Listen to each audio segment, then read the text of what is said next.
The dust over the frontier trading yard hung in the air like a thin brown curtain, making the sunlight look hazy and tired. Wooden crates, broken wagon wheels, and rough-looking traders crowded the open space.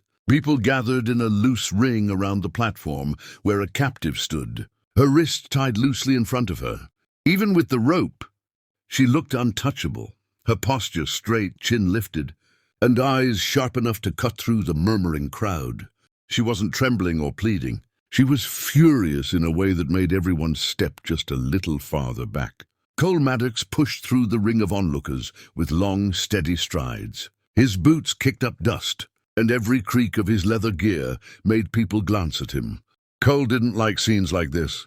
He hated the idea of anyone being treated like cargo, especially when he knew raiders had been snatching travelers from caravans for weeks. He had been tracking rumors, trying to find survivors from one particular caravan he once guarded. So far, nobody had matched, but the moment he saw the girl on the platform, he sensed something different. She didn't look broken. She looked ready to fight the whole town.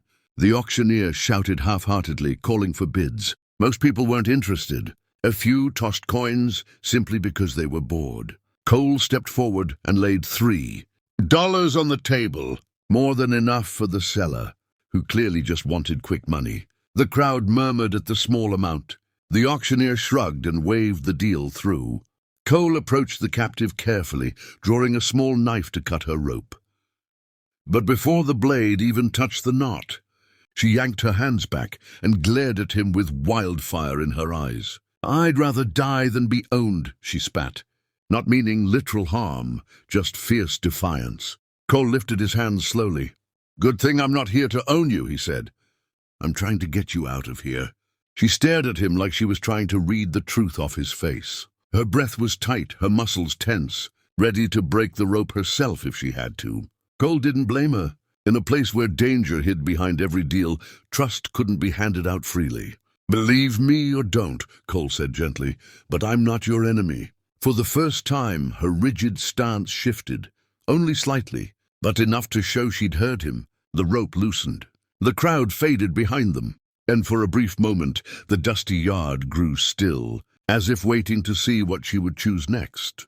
The sun was sinking when Cole and Rhea rode into the narrow cuts of the Badlands, turning the canyon walls deep orange and purple. Long shadows stretched across the rocky ground, giving the land a quiet, watchful feeling. Rhea rode a few paces behind Cole on a borrowed horse, her posture stiff but alert. She hadn't said much since leaving the trading yard, but her eyes were constantly moving, tracking every ridge, every boulder, every sudden shift of wind that might hide something dangerous. Cole noticed that she wasn't scared. She was trained by life to expect trouble before anyone else did. Cole slowed his horse a little, not wanting to leave her behind, even accidentally. "You know these lands better than I do," he said, keeping his voice low so it wouldn't echo. Rhea didn't turn her head toward him, but her voice came steady. "Everyone should know we're enemies. Hide if they want to stay. Alive." Her words weren't dramatic, they were practical, shaped by experience rather than fear. Cole didn't press her with questions.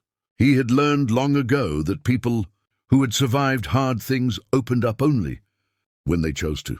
Instead, he explained where he was taking her. The outpost ahead wasn't big, just a wooden fort where scouts, traders, and a few rescued families waited for news. If anyone from her people had escaped the raid, they might have passed through there. Rhea didn't react much, but the silence between them shifted. There was something like quiet hope there, buried under layers of caution. As they moved deeper between the cliffs, the wind carried a faint tremor through the air. Rhea's head snapped to the side. "Riders," she warned. "More than one. Not friendly." Her voice was clipped, certain, and Cole trusted it instantly. He guided both horses toward a cluster of jagged rocks, and they dismounted to flatten themselves behind the stone. Rhea pressed her back against the cool canyon wall, listening so intently that even her breathing seemed to slow. The rumble grew louder. A group of armed riders passed along the ridge above them, silhouettes sharp against the fading sky. Cole stayed perfectly still, but Rhea's hand drifted toward a loose rock at her feet, ready to defend herself if anything went wrong. She wasn't helpless, not for a second. When the hoofbeats finally faded, Cole let out a quiet breath. "Good ears," he murmured. She didn't smile, but she replied, "I'm used to staying ahead of danger. You just happen to be standing close." Her tone softened the smallest bit, and for the first time, Cole sensed she might actually trust him, maybe not fully, but enough to keep riding beside him into the deepening night. By the time Cole and Rhea reached the outpost, the morning sun was just beginning to wash the plains with pale gold. The wooden fort sat on a rise overlooking miles of open grassland, its walls made from thick logs sharpened at the top. Smoke curled from a few chimneys, and the sounds of wagons being repaired, horses being fed, and families calling to each other filled the air. It wasn't a big place, but compared to the silent tension of the Badlands, it felt almost alive with possibility. Rhea's gaze scanned the faces moving about, men patching saddles, children helping carry buckets, women sorting supplies. Cole didn't interrupt her searching. He could see how badly she wanted to spot someone familiar, but didn't want to show it. Inside the outpost office, the air smelled of ink, dust, and pine wood. A long table was covered in maps and messages left behind by passing travelers. Cole leaned against the wall, giving Rhea space as she finally spoke her name for the first time since he'd met her. "Rhea," she said simply. Her voice wasn't shaky. It was steady but quieter than before. She explained what had happened, how her group had been ambushed, how she'd been separated from them, how she didn't know who had escaped. Cole didn't interrupt, even when her jaw tightened or her voice went tight from holding back emotion.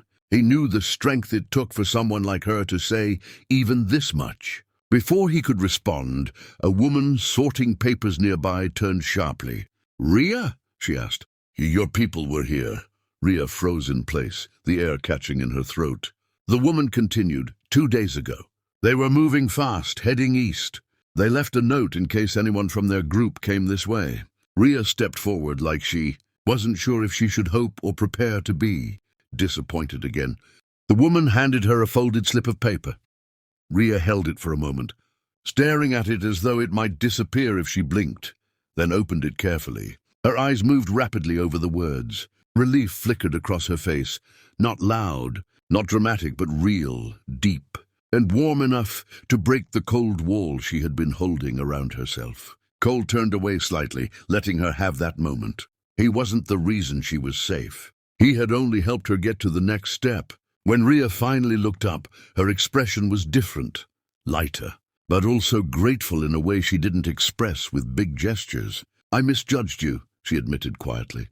"You helped me even when you didn't have to." Cole nodded once. Everyone deserves a chance to get home.